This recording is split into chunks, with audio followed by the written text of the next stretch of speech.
Você sabe o que é um tema? E qual a importância do tema dentro de um roteiro? Oi, eu sou Carol Santoyan e se você ficar até o final deste vídeo, eu prometo que este conteúdo fará muita diferença na hora de você desenvolver o seu roteiro. Então fica até o final para você entender exatamente como aplicar e como utilizar o tema para o desenvolvimento da sua história.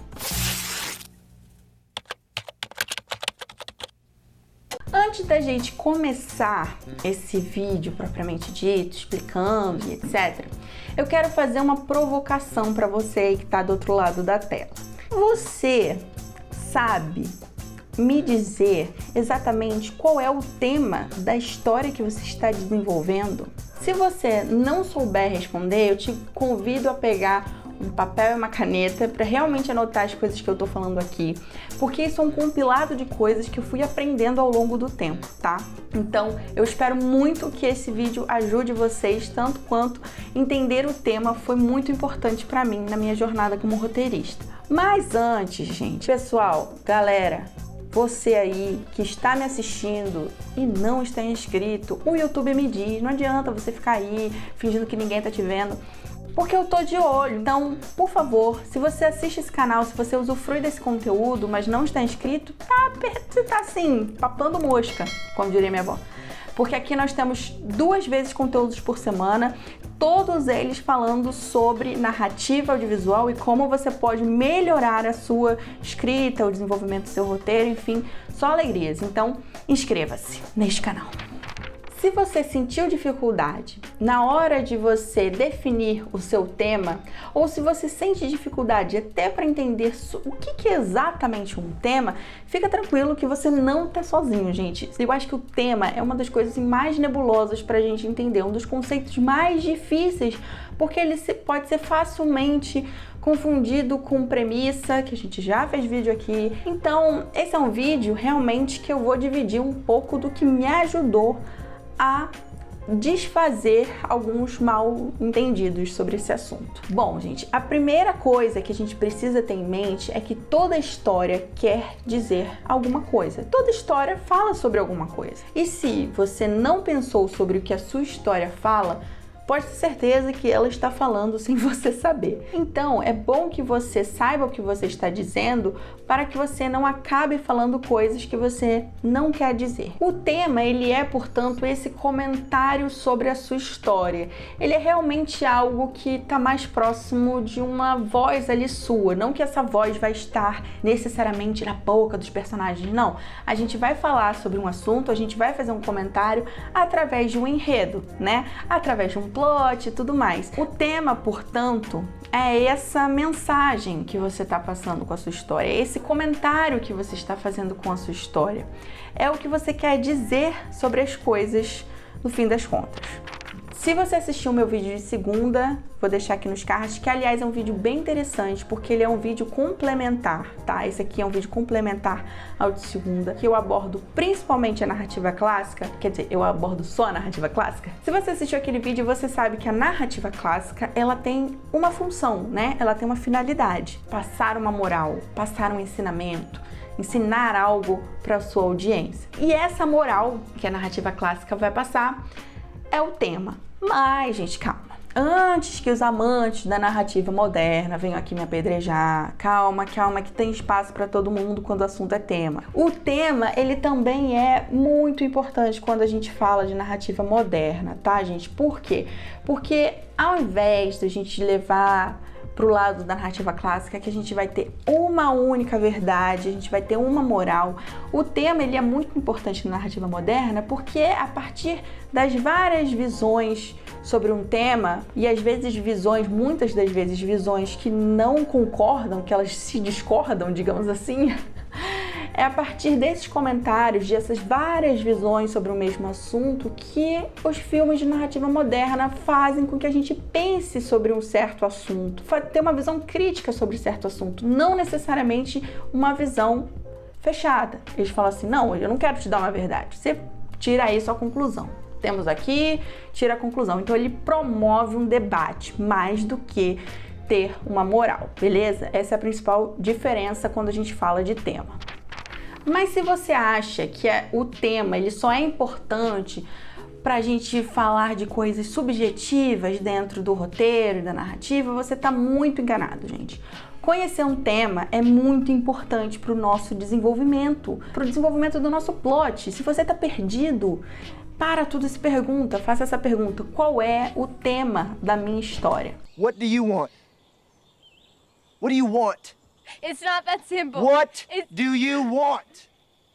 Quando você sabe o tema, você sabe coisas muito importantes. Por exemplo, você entende qual é o seu final, você entende como elaborar os seus outros personagens e as subtramas, e você também entende como pensar na falha de caráter. Mas antes disso, eu vou precisar muito de fazer uma diferenciação entre temática e tema.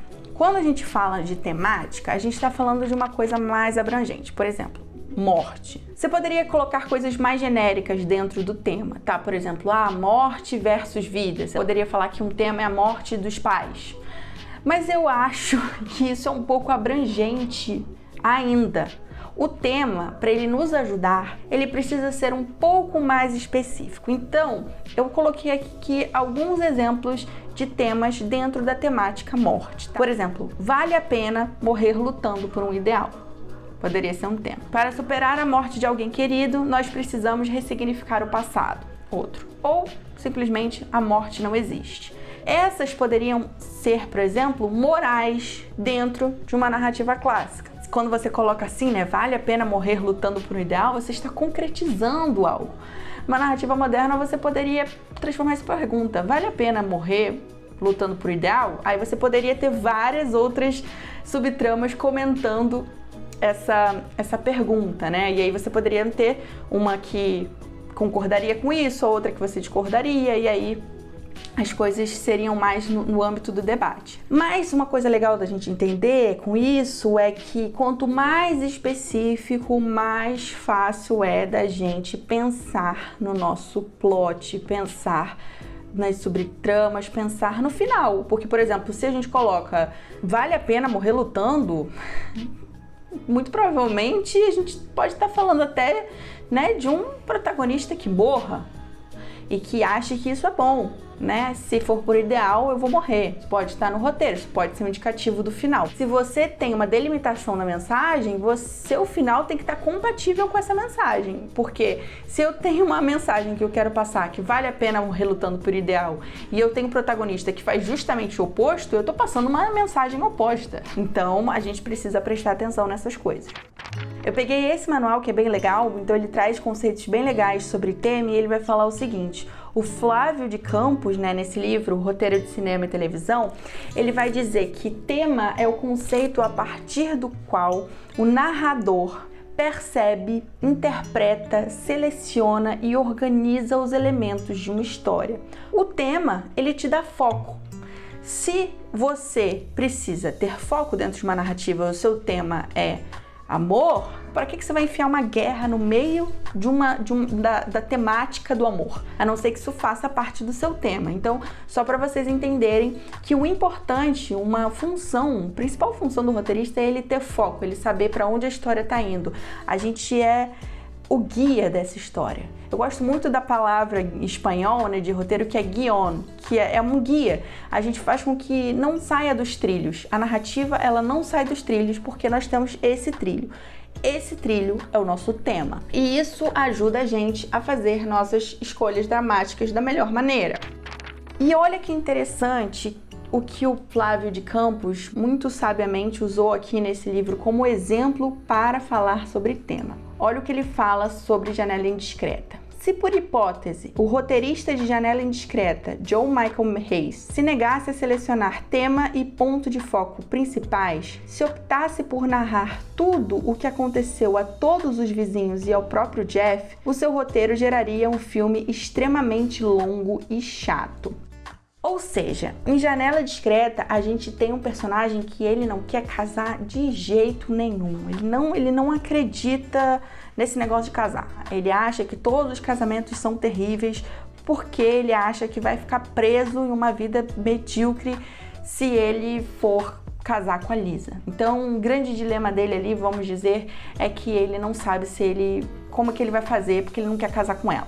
E aí ele tem uma questão, né, que ele é um cara que ele é muito aventureiro, mas ele tá ali com o pé quebrado, ele tá ali numa cadeira. Uma metáfora, assim, intrigante para como ele se sente, para como ele percebe um casamento. Mas aí a gente tem que voltar um pouco, né? Por que o Jeff, protagonista de Janela Indiscreta, por que ele não quer casar? Porque ele julga a Lisa, né? Ele é uma pessoa que julga as outras pessoas, então ele tem uma visão muito pré-concebida sobre as coisas. Ele acha que a coisa é isso e ele interpreta as pessoas a partir do que ele acha. Ele vai olhar para as pessoas a partir daquela janela com foco no que ele mesmo é. Então, não é sobre as outras pessoas, é sobre ele. Se esse protagonista, o problema dele é que ele julga as pessoas e ele julga a namorada dele e ele não quer casar com ela, ele vai ver em todos aqueles apartamentos, aquelas subtramas são selecionadas, todas elas giram em torno do tema amor. Não aparece, sei lá, uma mãe brigando com o filho. Não, aparece casais. E são esses casais que vão ser uma espécie de espelho do que ele está sentindo. Então, a gente vai ver aí as subtramas. Todas as subtramas de Janela Indiscreta estão dentro desta temática do amor. A gente vai ter, então, variações dessa temática, né? Por exemplo, mulher que fica sozinha, o casamento que começa muito bem e vai mal, até a gente chegar ao apartamento que nós vamos ter um homem que parece que briga muito com uma mulher e chega um dia que ele percebe que a mulher sumiu. E aí ele vai começar a pensar que o homem matou a mulher. Mas ele só repara naquilo porque ele está olhando para os casais. Porque está tudo ligado dentro da temática do amor. O tema e a temática nos ajudam a perceber todas as subtramas. Como que a gente pode lidar com as subtramas? Elas podem falar, ser comentários sobre o tema ou a temática. Entende? E aí olha que interessante. Ele descobre que tem alguma coisa acontecendo. Ele, que é uma pessoa que acha que, né, ela jamais serviria para uma aventura, para ser companheira dele de uma aventura, e olha o que acontece. Ele vê um possível assassinato, né? Ele acha que ele está diante de um crime, ele está sem se mexer e ele vai precisar da ajuda de alguém, que é justamente esta pessoa que ele achou que não seria aventureira. Isso colocará em xeque esse julgamento que ele tinha sobre ela. Então, ele vai aprender, não, eu tô errado, eu não posso ficar julgando as pessoas assim.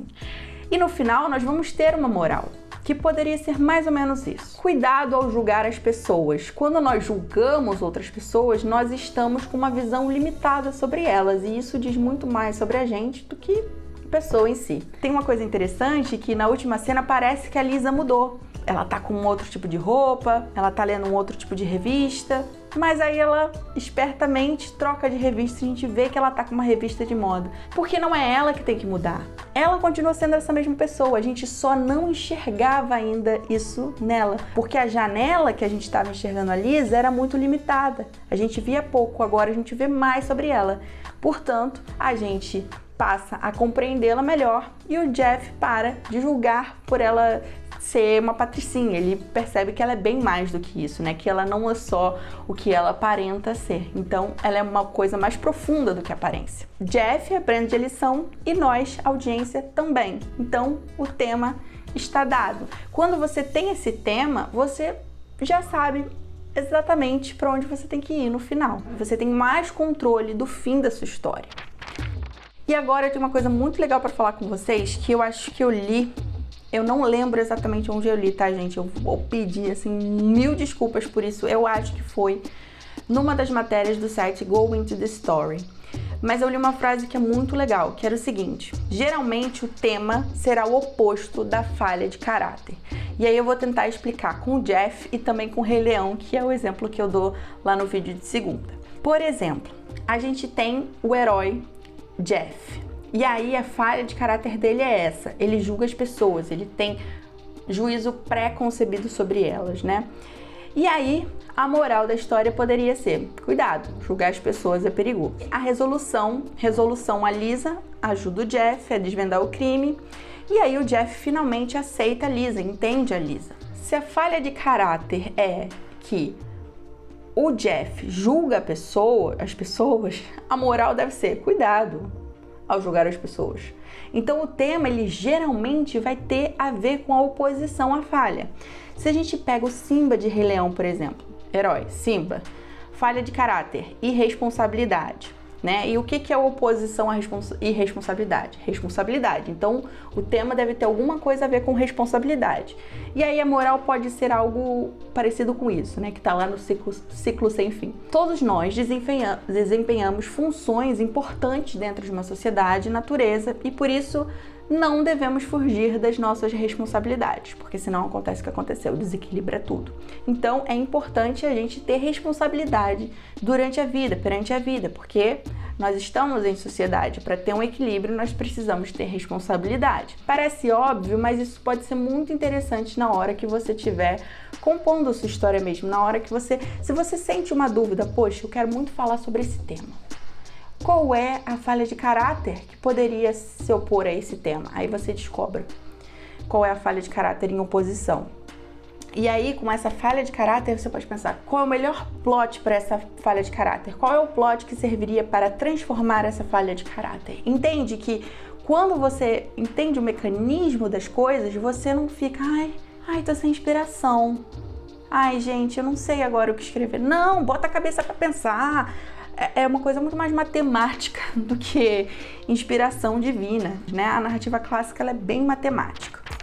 E para finalizar, gente, eu não poderia deixar de mencionar e de retomar o que eu falei lá na frente sobre a narrativa moderna. Como eu falei para vocês, a narrativa clássica, ela tem uma moral, ou seja, ela tem especificamente uma coisa que ela quer passar como verdade. A narrativa moderna, ou a mini-trama, ela se opõe à narrativa clássica. E ela vai justamente desmembrar essa narrativa clássica. Então, se a narrativa clássica propõe uma moral, um tema, uma verdade ali única, a narrativa moderna, ela vai propor o debate. Ela é meio tipo chacrinha, ela não vem para explicar, ela vem para confundir. Meu filho, eu estou aqui para confundir, eu não estou aqui para explicar. Claro que a estrutura de narrativa moderna, ela não é rígida, ela não tem esses passos que a narrativa clássica tem, mas a narrativa moderna, pensando no que a gente pode pensar sobre enredo a partir do tema, nós podemos compor subplots a partir de comentários, né? Se o nosso tema é uma pergunta, a gente pode tecer comentários sobre essa pergunta a partir de cada subplot. Então, nada nos guia para uma finalidade, assim, olha, é isso, nada nos guia para uma verdade, mas sim, pode ser isso, mas também pode ser isso, mas e se for isso? Então, cada subtrama pode ser um comentário sobre esse tema principal. E outra coisa muito legal de se pensar é que se alguns filmes propõem um debate, né, propõem que você pense, que você estimule o seu senso crítico mais do que você aceite uma verdade, ou seja, se os filmes de narrativa moderna querem justamente fazer com que você pense sem te falar de fato exatamente o que você deve pensar, o que você deve levar como verdade, o que você pensaria sobre um final para a narrativa moderna? É bem mais óbvio, quando a gente pensa nisso, pensar sobre os finais abertos. Por que a narrativa moderna é comum da gente ter final aberto? Justamente porque ela não quer finalizar um pensamento, ela não quer te entregar uma moral, ela não quer te entregar algo fechado, único, concreto para você ficar, tá, beleza, entendi, como a narrativa clássica. Não, ela quer fazer com que você reflita. E nada melhor do que para você refletir, né, do que se eu não te entrego a resposta, se eu não te entrego o final, se eu deixo as possibilidades abertas. Eu te entrego uma possibilidade de respostas e você, como audiência, pode, a partir do seu modo, concluir essa história, porque eu deixei para você usar o seu senso crítico. O tema, ele não é uma verdade universal, ele é uma provocação para você, no final, interpretar da forma como você quiser.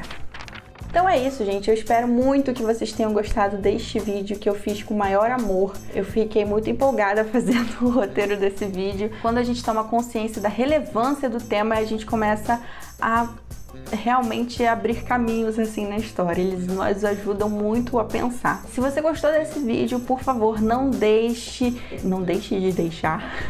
Não esqueça o seu like, o seu comentário aqui. Me diz se esse vídeo te ajudou de alguma forma. Não esqueça de espalhar esse vídeo pelo mundo.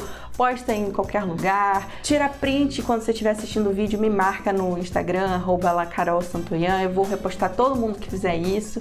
E é isso, eu vejo vocês no próximo. Um beijo. Tchau!